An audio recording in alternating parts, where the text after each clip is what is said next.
Et pour commencer, Gérard Vespierre, notre conférencier, chercheur en géopolitique et fondateur du site web Le Monde Décrypté, est en ligne pour sa chronique bimensuelle à notre antenne Décryptons le Monde. L'occasion de découvrir ainsi son approche des actualités internationales.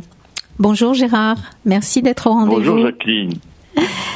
Alors Gérard, ce matin avec vous, nous allons aborder l'Ukraine et l'Iran. D'abord l'Ukraine.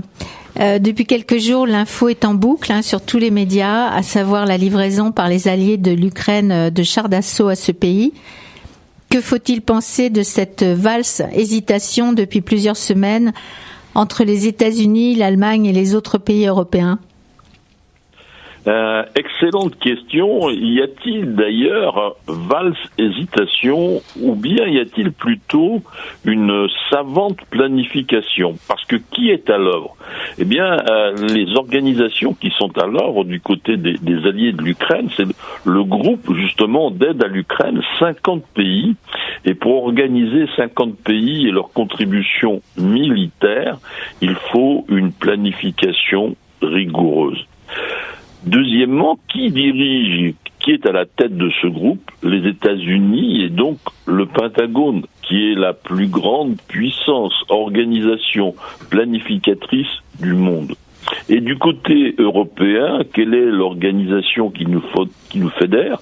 Eh bien, l'OTAN, qui est aussi une grande organisation de planification. Donc, l'aide européenne, l'aide occidentale des alliés de l'Ukraine, eh bien, elle est très, très planifiée dans les moindres détails. Par contre, ce qu'il faut discerner, c'est la forme, la communication. Et là, effectivement, il y a un aspect d'un léger désordre. La France qui prend une décision, et puis ensuite l'Allemagne qui dit non, et puis l'Allemagne qui dit peut-être, et puis la Pologne qui veut, etc., etc.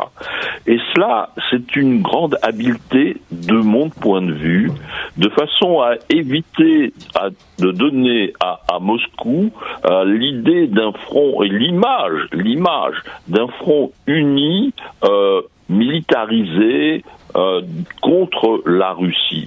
Donc d'éviter un processus d'escalade et de donner aussi aux opinions publiques européennes, en l'occurrence, eh bien l'idée qu'il y a une réflexion, ce qui est vrai, réel, mais de participer à cet apport militaire important après beaucoup de réflexion. Il n'y a pas du tout d'équipe de va-t-en-guerre à Washington, à Bruxelles, à Paris ou à Berlin. Tout cela est fait de façon très réfléchie et organisée. Oui, mais alors, ce front d'alliés, est-ce que ça ne risque pas de provoquer une escalade de la part de la Russie en rétorsion de ces nouvelles livraisons d'armes? Alors, regardons l'histoire de ces pratiquement maintenant 11 mois qui viennent de s'écouler dans la guerre en Ukraine. Que s'est-il passé au tout début? La Russie a dit si les pays occidentaux interviennent en Ukraine, eh bien nous avons toutes les possibilités de rétorsion, d'escalade. Et donc 2 jours après l'invasion, Vladimir Poutine a ordonné d'élever le niveau d'alerte nucléaire. Nous sommes intervenus. Que s'est-il passé? Rien. Deuxièmement, quelques mois plus tard, les Occidentaux, les pays alliés de l'Ukraine, ont décidé d'envoyer du matériel très très sensible et très important, très performant, les fameux canons César et les missiles HIMARS, qui ont changé la donne sur le champ de bataille. La Russie a tempêté. Que s'est-il passé? De leur côté, rien. Donc cette fois-ci, il y aura de la communication, effectivement, mais sur le plan militaire, il ne faut pas s'attendre à une escalade. Hélas, seulement quelques gestes de répression des frappes à nouveau sur l'Ukraine, quelques dizaines de missiles, mais qui n'ont rien à voir avec l'ampleur de l'opération de livraison de chars et d'autres matériels.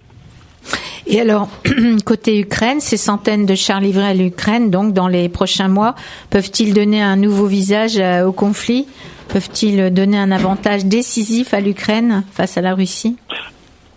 Alors, il y a une chose à ajouter à cet élément-là, c'est que les livraisons prévues ne concernent pas seulement des chars d'assaut. Ces livraisons concernent aussi des centaines et des centaines de véhicules blindés, de transport de troupes. Et nous en parlons beaucoup moins, mais cela donne effectivement une double composante à l'aide occidentale. Les chars d'assaut destinés donc à casser le front, et puis de très nombreux véhicules de transport de troupes destinés à accompagner. Donc se dessine une possibilité stratégique pour l'Ukraine de concevoir une attaque blindée et d'appuyer les déplacements de troupes, ou bien si la Russie venait à attaquer en premier, eh bien elle disposerait alors d'une force de manœuvre importante de chars pour contrer l'initiative militaire russe, et aussi de déplacer et de protéger des troupes en nombre, plusieurs dizaines de milliers d'hommes. Donc effectivement, ces décisions-là de livraison de chars et de véhicules blindés peuvent, soit d'un point de vue offensif ou défensif, apporter un changement dans cette situation actuelle.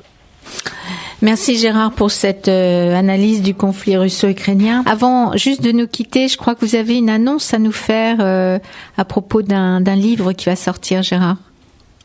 Oh, je vois que vous êtes très très bien informée, Jacqueline. Effectivement, je vous suis dans quelques semaines, autour d'Hélène Blanc, qui est, selon Monsieur Fedorovski, que beaucoup connaissent, donc Hélène Blanc est la plus grande spécialiste de la Russie en France.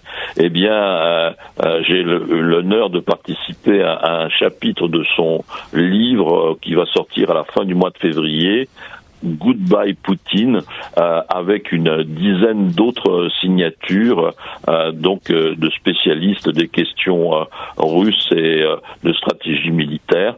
Donc Goodbye Poutine, peut-être aurons-nous l'occasion d'en reparler ensemble à votre antenne à la fin du mois de février. En tout cas, merci de ce clin d'œil. Je vous en prie, merci à vous Gérard. À dans 15 jours pour un nouveau Décryptons le Monde. Au revoir. Au revoir, excellente matinée. Merci.